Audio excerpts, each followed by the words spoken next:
Osez entreprendre. Osez entreprendre, votre émission dédiée à l'entrepreneuriat. Vous êtes entrepreneur, futur entrepreneur, quel que soit votre secteur d'activité, Osez entreprendre donne la parole aux porteurs de projets pour qu'ils franchissent le pas, mais également aux chefs d'entreprise pour qu'ils fassent bénéficier de leur expérience. Car l'accompagnement, c'est la garantie de réussite des pépites de demain. Et si Mimi vous accompagne sur le long de l'entrepreneuriat, tous les samedis à partir de 11h GMT sur la fréquence 95.5 Nana FM, la plus belle dame de Lomé. Bonjour tout le monde, j'espère que vous allez bien. Merci de répondre toujours présent à notre rendez-vous hebdomadaire. Donc celui qui vous donne la parole tous les samedis matins, donc à vous chefs d'entreprise et aussi à vous aux porteurs de projets. Et oui, cette émission est faite pour vous. Pour ceux qui sont loin, sachez que vous pouvez écouter l'émission en direct sur notre site internet oseentreprendre-togo.com. Ce site-là est à votre disposition. Vous pouvez également retrouver les podcasts des autres émissions dessus et puis les autres informations que vous souhaitez avoir. J'ai l'honneur de recevoir aujourd'hui monsieur Ismaël Tanko, entrepreneur. Il dirige aujourd'hui la start-up de transformation et de commercialisation de dérivés de tomates. Sa structure Tanko Timanti produit de la purée de tomates sans additifs ni conservateurs chimiques et c'est conditionné en bouteille. Donc qui il est, nous allons tout savoir juste après le jingle. Osez entreprendre.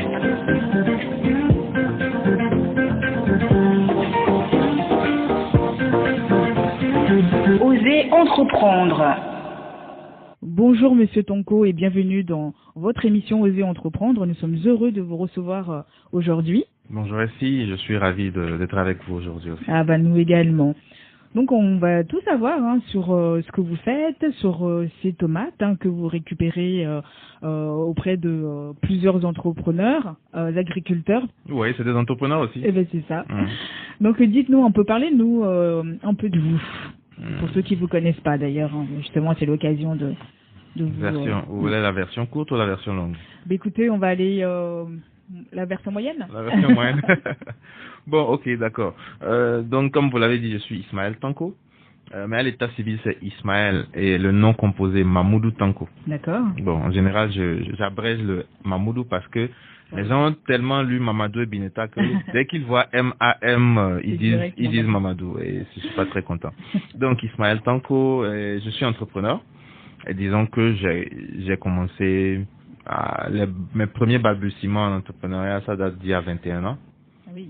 Donc aujourd'hui, je suis dans l'agroalimentaire, notamment sur le secteur tomate, mais parallèlement aussi sur le secteur moringa.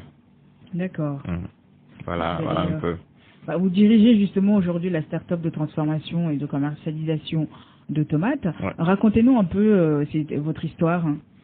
Alors, bon, sur cette question, disons que ça a commencé dans les années 2007, où on faisait des camps de vacances. On était des jeunes étudiants, donc on s'est mis en association. Oui. Et chaque année, on demandait de l'argent à l'université, à des entreprises, à des institutions pour organiser des camps de vacances, pour permettre aux jeunes Loméens d'aller découvrir les campagnes, la vie en campagne, la vie à l'intérieur du pays, dans les fermes et tout ça, et de construire des infrastructures pour la population. Donc on avait fait un projet comme ça avec l'appui de l'université de la Banque mondiale et on a séjourné pendant un moment dans un petit village de Dapaon, donc de la région des Savanes. D'accord. Et quand on séjournait dans ces villages, on restait dans des familles d'accueil. Chaque jeune avait un papa et une maman. Où il était logé là-bas, s'il dorment par terre, on dort aussi par terre, on mange ce qu'ils mangent et tout ça là pendant un temps. Et moi j'ai fait quand même à peu près 6 mois chez eux parce qu'on était en train de construire un dispensaire.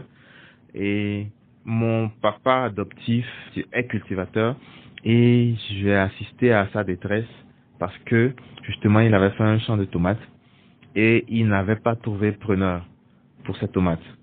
Et ces tomates ont complètement pourri dans le champ. Oh là là. Donc il était vraiment triste. Ça m'a attristé aussi. Et je me suis dit, à partir de 2007, j'ai commencé à me demander comment on peut faire pour éviter ce genre de choses à l'avenir, etc. Et c'est ça qui m'a amené à chercher des solutions de conservation de la tomate. Et donc dans les années 2015-2016, j'ai pu trouver une formule qui permettait de conserver la tomate pendant 6 mois. Et donc, en gros, voilà la raison pour laquelle je suis rentré dans ce domaine, voilà, de la conservation de la tomate. C'est une très belle histoire, hein, vous voyez, j'ai bien fait d'avoir posé la question. Ouais. Donc, vous dites que vos tomates sont sans additifs chimiques. Et peut-on parler de 100% bio? Non, on ne peut pas parler de 100% bio. Parce qu'il y a une différence entre le bio et le naturel. Le bio, c'est quand il n'y a pas eu d'engrais chimiques, de pesticides chimiques, depuis le champ jusqu'à la bouteille ou jusqu'à la table, en quelque sorte. Et nous, on ne fait pas du bio. Nous ne vérifions pas que les producteurs n'ont pas utilisé d'engrais chimiques et tout ça là. Mais nous faisons du naturel. C'est-à-dire qu'à partir du moment où nous prenons la matière première chez le producteur de tomates, nous n'y ajoutons plus rien du tout. Plus rien. Voilà. Mais justement, en parlant de producteurs, comment vous les sélectionnez, ces producteurs-là? Oh, en général, c'est eux qui nous appellent. Au départ, quand on a commencé en 2016, on allait au marché d'Atikodi pour acheter de la tomate, comme tout le monde. Ah oui. Ouais.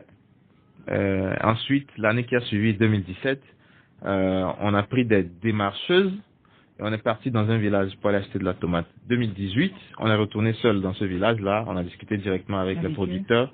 Et voilà, maintenant aujourd'hui, les gens nous connaissent un peu sur le terrain, donc ce qui fait que parfois quand on est là, on reçoit des appels tels qu'ils disent j'ai de la tomate, je veux vous vendre, j'ai de la tomate, je veux vous vendre. Et ça c'est dans tous les secteurs, quoi, dans toutes les régions? Oui, c'est dans toutes les régions.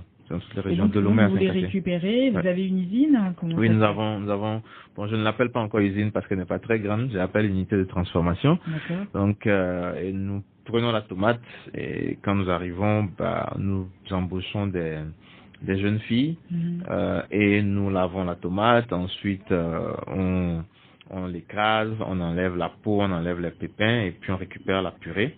Il faut dire qu'aujourd'hui, nous n'avons plus que la purée, mais on a aussi le concentré de tomates. Et là, c'est aussi sur le marché, là? C'est aussi sur le marché, oui. Donc, nous récupérons la purée et si c'est pour produire le concentré, donc on l'envoie vers le concentrateur.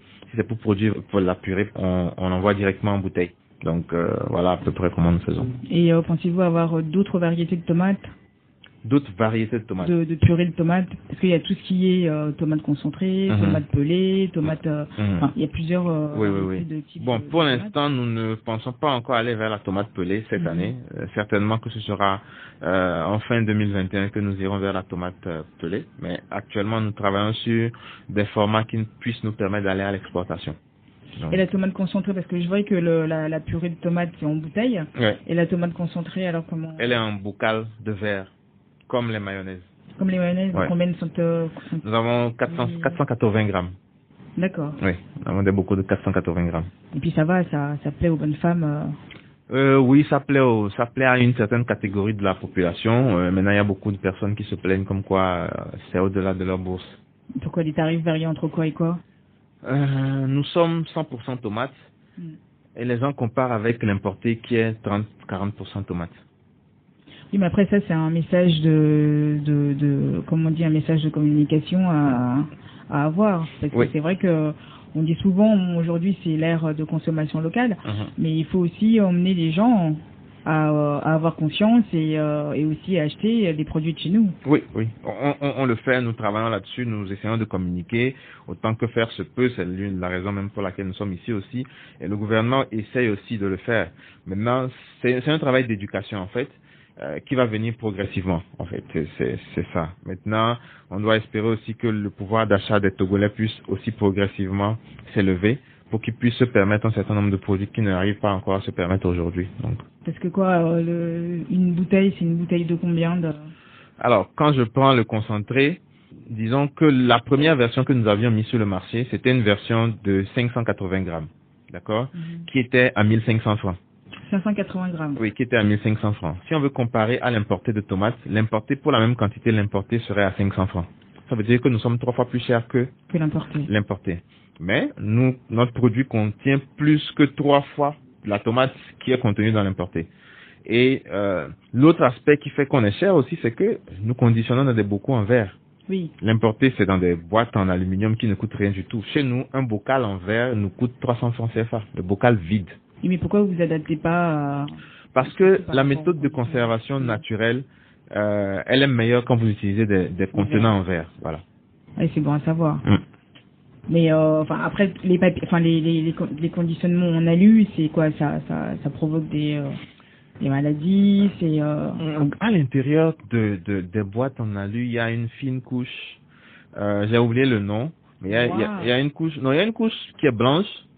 Et en dessous de cette couche-là, il y a un élément qui, lorsqu'il entre en contact avec le produit, peut créer des dommages sur la santé. Oui. Donc, bon, aujourd'hui, nous allons vers le concentré en verre parce que c'est plus sécurisant pour le consommateur. En fait, c'est notre positionnement. Notre positionnement, c'est vraiment d'apporter un produit sain au consommateur. Donc, tout ce qui est susceptible d'apporter des maladies, des problèmes au consommateur, on essaie d'éviter tout ça. Ouais. Mais avant, on vous appelait Togo Timati. Pourquoi avez-vous changé de nom? C'est tout simple. En fait, on était Togo Timati, nous avons voulu faire la protection de notre marque. On nous a dit qu'on ne pouvait pas protéger Togo Timati parce que le Togo devant. Le Togo, voilà, le nom Togo ne pouvait pas être protégé par une entité. Ça appartient à tout le monde. Donc, on a essayé de changer. Et finalement, on est passé à Tanko Timati. Voilà, vous avez mis le nom de famille devant. Oui, j'ai mis le nom de famille, pas juste comme ça, pour deux raisons. Bon, d'abord, en général, quand on parle de marque, l'idéal, c'est d'avoir 2 syllabes. Donc, Tanko, ça fait 2 syllabes. Ensuite, Tanko, c'est un nom à consonance Hausa. Et on sait que en Afrique, le deuxième peuple le plus important en termes de nom, c'est les Hausa, derrière les Swahili. Donc, ça veut dire que quand ce produit part du Togo, il peut très facilement rentrer dans cette communauté-là, qui est la deuxième la plus importante d'Afrique. Donc, c'est les deux raisons qui ont fait qu'on a fait ce choix. Et est-il facile de décrocher un financement? Vous avez commencé comment avec vos Oh non, c'est pas facile de décrocher un financement. À moins que vous soyez déjà nanti. En fait, on peut être riche, quoi. Parce que pour décrocher un financement, vous avez 2-3 options. Première option, c'est que vous allez vers les organismes qui font la promotion de l'entrepreneuriat, donc le FAEJ, le MIFA, etc. Et quand vous y allez, c'est pas très compliqué par rapport à avant. C'est pas très compliqué, mais vous allez faire quand même un certain temps dans le pipeline. Je dirais qu'il faut prévoir 6 à 12 mois au moins pour avoir votre financement, si votre projet est bon, s'il tient la route. Voilà. Au-delà de ça, vous allez vers les banques, on vous demandera toujours la garantie, le titre foncier. Ah oui. Voilà. Maintenant, nous, on a commencé... Entrepreneur, c'est un peu compliqué. Voilà, c'est un peu compliqué. Donc, nous, on a commencé en empruntant plutôt auprès d'amis, de personnes qu'on connaissait, etc. Ça a l'avantage de vous permettre d'aller vite. Ça marche pas mal, les tontines aussi, non? Oui, les tontines aussi marchent. Donc, ça a l'avantage de vous permettre d'aller vite parce que, justement, on ne vous demande pas de la paperasserie, etc. Oui. Mais, l'inconvénient, c'est que quand vous avez des difficultés, ça peut se retourner contre vous. Ah oui, ça, il faut rembourser les amis. Oui, il faut rembourser. Et parfois, c'est pas évident. Exact. Bon, on va revenir juste après cette belle chanson des Papa Wemba. Take me by the hand, show me the way I can go. Take me by the hand, show me the way.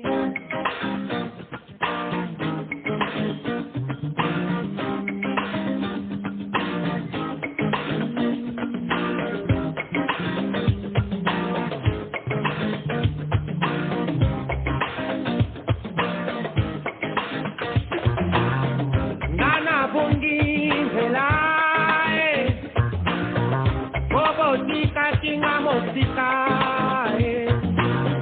Yangwana koma kiseni selengano, okola pisanga zela.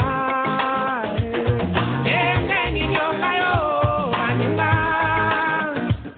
na kolu kanzela ya bama. Oba kwa mokili mabe.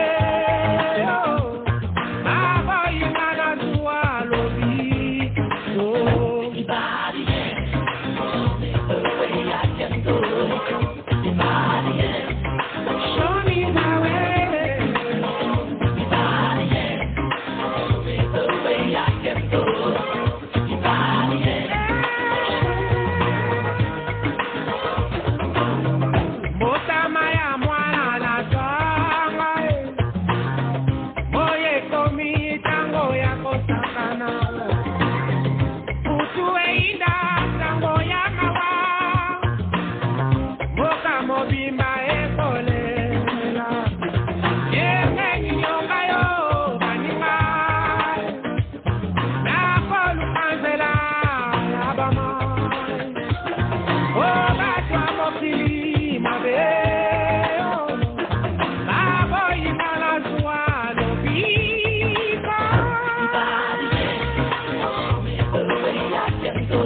Osez entreprendre.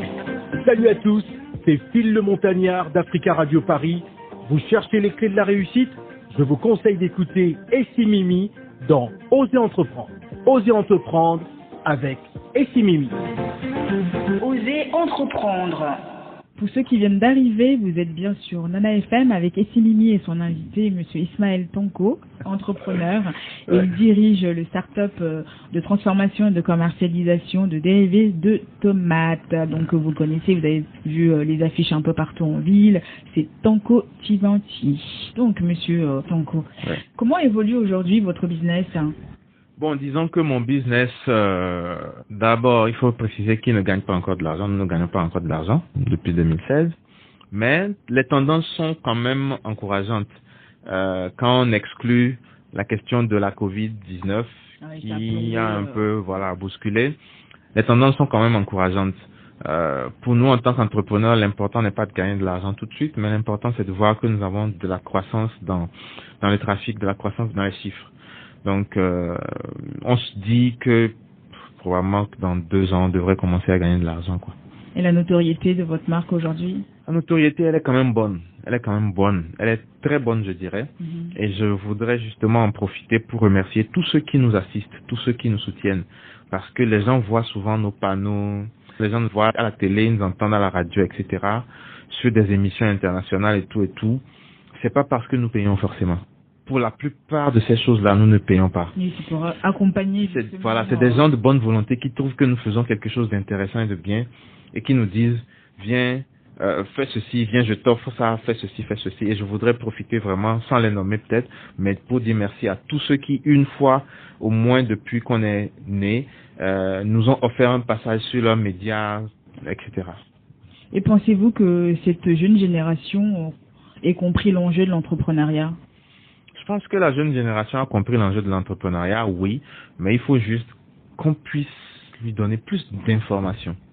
Parce que je pense que les jeunes aujourd'hui se lancent en entrepreneuriat sans forcément en connaître les tenants ni les aboutissants, sans savoir à quoi ils vont être confrontés. Oui. Et ça, c'est très important.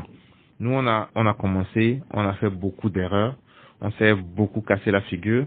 Ça nous permet d'apprendre, mais au moins quand on parle à des jeunes, nous faisons en sorte qu'ils ne commettent pas les mêmes erreurs que nous avons commises, afin de ne pas essuyer les mêmes échecs. C'est ça. C'est vrai qu'il faut donner les bonnes informations, parce que y en a, aujourd'hui on parle d'entrepreneuriat, donc tout le monde veut aller dans ce sens, mais les infos, il faut vraiment que tout soit au bon endroit pour qu'ils puissent, comme vous dites là, aller de l'avant et ne pas baisser les bras au bout de quoi, même pas une année. Même pas, c'est ça. On aurait pu raccrocher depuis, mais on avance, on continue d'avancer. Ouais, il faut persévérer. C'est clair. Et donc, vous parlez tout à l'heure de Moringa, donc c'est aussi des produits de... Oui, c'est une autre entreprise nous avons décidé de valoriser le Moringa, justement parce qu'il nous fallait créer de nouvelles sources de revenus, étant donné que nous ne sommes pas encore rentables sur la tomate. Oui. Donc aujourd'hui, nous faisons des jus de Moringa. Nous faisons des friandises de moringa, c'est comme des petits carreaux de sucre. Oui, voilà. C'est bon, ça en a goûté la fois dernière. Ok. Nous faisons des infusions de moringa. Nous faisons du savon de moringa. Nous faisons des crèmes de moringa, des pommades pour cheveux à base de moringa. Parce que le moringa, c'est un arbre fantastique et on n'arrive pas forcément à le valoriser correctement. Voilà. Et donc là, tout est aussi sur le marché. Oui, tout est sur le marché. Les informations qu'on a, au moins c'est toujours avec votre structure, c'est ça. Oui, en fait, c'est une autre entreprise. D'accord. La tomate est commercialisée par Tanko Food. La marque, c'est Tanko Timati. Mais l'entreprise qui gère cette marque, c'est Tanko Food. Voilà. Et on a une autre entreprise qui fait du moringa qui s'appelle T-Invest. T-Invest. Ouais. Ok. Écoutez, juste une question pour vous. Quel est le secret du succès? Le secret du succès, 1, la persévérance, 2, apprendre de ses échecs et ne pas reproduire les erreurs qui nous ont conduits à ces échecs-là. Et je dirais 3, le soutien de sa famille. C'est important pour le moral. C'est important pour le moral. Parfois, je vous assure que vous êtes cassé. Vous êtes complètement cassé. Et si vous n'avez pas des gens qui vous soutiennent, vous pouvez sombrer. Donc, c'est très important d'avoir le soutien de sa famille, parce que quand on est au plus profond, au creux de la vague, ça permet de remonter. Et oui. Et quelles sont les perspectives d'évolution pour les deux structures, hein, puisque bon, c'est vrai que là, vous avez développé autre chose à côté des tomates. Ouais. Bon, sur les tomates, disons que les perspectives, c'est dans un premier temps commencer à exporter nos produits au cours de l'année 2021. Ça, c'est crucial pour nous. Il faut qu'on commence à exporter. Donc, nous sommes en train de passer à un autre conditionnement pour l'export. Ça, c'est la perspective prioritaire pour nous sur les tomates. Ça va nous permettre d'augmenter notre chiffre d'affaires et tout. Deuxième perspective aussi, accentuer sur les questions de la commande institutionnelle et publique. Donc, pouvoir vraiment négocier avec les institutions de l'État qui utilisent de la tomate afin de pouvoir les fournir en tomates. Donc, c'est les deux priorités pour nous pour l'année prochaine, sur les tomates. Sur les tomates. Voilà. Et aujourd'hui, Tanko Timati est distribué où? Alors, sur le Togo, Tanko Timati, beaucoup de gens se plaignent à nous comme quoi ils ne trouvent pas nos produits. Nous allons essayer en 2021 de remédier à ça. Mais déjà, Tanko Timati est distribué autant puré que concentré dans les 7 supermarchés de Champion. Ok. Donc, aujourd'hui, Champion est bien réparti sur la ville de Lomé. Quel que soit le Champion dans lequel vous rentrez, vous trouvez la purée, vous trouvez le concentré. Maintenant, la purée est disponible aussi dans les supermarchés Dauphine et dans le supermarché Ramco Bojona. Maintenant, au-delà de ça, il y a encore d'autres points de vente où nos produits sont disponibles. Mais comme je le dis, 2021, on va mettre en place une stratégie en tout cas, on va essayer de bien identifier nos points de vente afin que les gens passants puissent savoir que voilà, nous sommes disponibles ici, nous sommes disponibles là. Et justement, quand on va est-ce que vous faites des animations dans ces supermarchés? Oui, on négocie avec ceux qui veulent bien et on fait des animations. En général, dans les points de vente, pas seulement dans les supermarchés. Tous nos points de vente, quand on remarque que la vente n'est pas ça chez quelqu'un, on lui propose des actions correctives dans lesquelles on peut avoir les animations. Donc, on en fait. Est-ce que la sous-région est à la demande? Vous connaissez? Oui, nous livrions au Mali, par exemple. Oui. Nous livrions au Mali, nous livrions au Bénin aussi.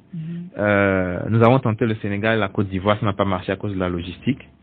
Le Mali aussi, la logistique y est pour beaucoup parce que c'est pas facile de faire la route, surtout aussi notre conditionnement qui est en bouteille de verre. Le Bénin, disons que c'est Covid qui a fait qu'on a arrêté de livrer. Mais, comme je le dis, 2021, la priorité, c'est de faire un conditionnement spécial pour l'exportation. Donc, qui va faire qu'on n'aura plus de casse, on n'aura plus le poids et le produit pourra partir très facilement dans les pays. Et en dehors du verre, ça va être quoi alors? Ça va être de l'aluminium. De l'aluminium? Oui. Parce que c'est plus facile, en fait. Exactement. Mais écoutez, très bien. Mais où est-ce qu'on peut vous joindre, monsieur Tanko? Alors, je laisse le numéro commercial sur lequel on peut trouver nos produits et tout, 93 33 23 23. Donc 93 33 23 23, très facile à retenir. Je répète encore une fois, le 93 33 23 23. Merci beaucoup, monsieur Tanko, d'avoir répondu à notre invitation et partagé avec nous votre expérience. C'est une très très belle histoire. Merci. J'ai beaucoup aimé. Écoute, j'espère que la suite sera meilleure. Je vous le souhaite vraiment. On l'espère aussi. Mais oui, et que je vais cuisiner avec les tomates. D'accord. Rajouter les épices et tout ce qu'il faut dedans. Ouais. Donc merci à vous. Les épices locales surtout. Oui, la consommation locale. Exact. Et vous avez un dernier message à... Oui, je voudrais passer un message à la population dans son ensemble et puis ensuite à la jeunesse togolaise. À la population, je dirais que en fait, ce que nous faisons n'est pas que faire un business pour gagner de l'argent. Aujourd'hui, quand vous achetez une bouteille de Tanko Timati, quand vous achetez un concentré de Tanko Timati, vous contribuez à apporter du revenu à une 60aine de filles qui, en vacances, viennent travailler chez nous afin de pouvoir économiser de l'argent pour se payer les fournitures scolaires, payer leur scolarité à la rentrée. Vous achetez une bouteille de purée, vous contribuez à éviter qu'un paysan quelque part ne perde 30% de ses récoltes. Vous achetez une bouteille de concentré, vous contribuez à faire en sorte que des jeunes puissent travailler à plein temps à Lomé. Donc, au-delà même du business et de gagner de l'argent, c'est quelque chose qui a un grand impact social que nous sommes en train de faire. Et pour les jeunes, je dirais, il faut jamais se décourager. Il y aura toujours des embûches et tout, mais il faut jamais se décourager. Et surtout, faut prendre conseil auprès des aînés, auprès de ceux qui sont passés par là avant vous, parce que ça évite beaucoup d'écueils, ça évite beaucoup d'erreurs. Et dans notre domaine, une toute petite erreur peut vous coûter beaucoup d'argent, peut vous coûter des choses même qui vont au-delà de l'argent. Donc, il faut prendre des mentors, il faut prendre des gens qui sont passés par là avant vous et vous inspirer de leur passage, écouter leurs conseils et puis avancer. J'espère qu'ils sont conscients, parce que c'est vrai que, prenez exemple sur les aînés, mais souvent, la plupart des gens n'aiment pas partager leur expérience. Moi, c'est un peu compliqué. Je trouve que c'est pas bon. Oui. Souvent, on prend exemple sur des gens de la sous-région, des gens à l'international, regardez ceci, regardez telle personne. On a au Togo des jeunes, des gens qui ont fait des choses et sur lesquels on peut prendre exemple. Et je voudrais les encourager à partager avec les jeunes. Et moi, aujourd'hui, je n'aime même plus partager ce qu'on appelle le succès. Je considère que nous n'avons pas encore tant de succès que ça. Je préfère partager mes échecs. Parce que quand je partage les échecs avec quelqu'un, exactement, c'est ça. Écoutez, en tout cas, merci beaucoup. Et puis, bon vent à Tonko Timonti et puis merci votre beaucoup. nouvelle structure. Merci beaucoup, merci de nous avoir reçus. Je vous en prie. Voilà, c'est fini pour aujourd'hui. Merci à vous d'avoir suivi Oser Entreprendre, votre émission qui vous donne la parole à vous, chefs d'entreprise, mais également aux porteurs de projets. Il faut oser, comme dit Monsieur Tonko, et surtout pas laisser les bras. Donc, si vous voulez aussi vous exprimer dans l'émission, appelez-nous sur le 79 84 27 52 79 84 27 52 ou bien juste envoyer un mail à oserentreprenendre228@gmail.com. Merci à Nestor à la réalisation, à Festin, merci à Cathy, merci à Creative Empire, à First Digital Impact pour le site, le beau site qu'ils nous ont fait. Merci aussi à notre partenaire média, l'Éveil de la Nation. Et puis j'embrasse mes parents. Je vous souhaite un excellent week-end et à la semaine prochaine. Bye bye.